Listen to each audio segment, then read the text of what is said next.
नमस्कार गुरुबा गुरुआमाहरू, सम्पूर्ण विद्यार्थी दाजुभाइहरू, मलाई सानो सहयोग गरिदिनु भएकोमा धेरै धेरै धन्यवाद छ। नमस्कार,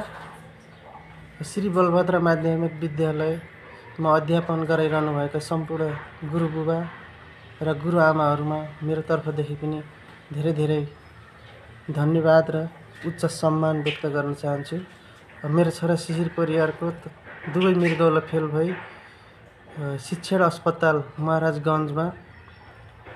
उपचार भइरहेको हुँदा र मैले आर्थिक सहयोगको अपिल गरेको हुँदा मेरो आदरणीय हेड सरलाई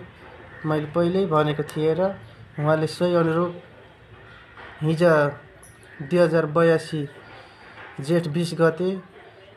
विद्यालय परिवारको तर्फदेखि मलाई थोरै रकम उठाएर पठाइदिनु भएको छ। मेरो छोराको शीघ्र स्वास्थ्य लाभको कामना गर्दै मेरो छोरा पनि यो संसारमा रहनुपर्छ लामो समय भनेर उहाँहरूले आफ्नो नास्ताको पैसा कटाएर भए पनि जसरी हुन्छ बाबुलाई बचाउनुपर्छ भनेर आर्थिक सहयोग गरेर पठाउनु भएको छ। सोही अनुरूप श्री बलभद्र मावि शिक्षक स्टाफद्वारा 16,140 र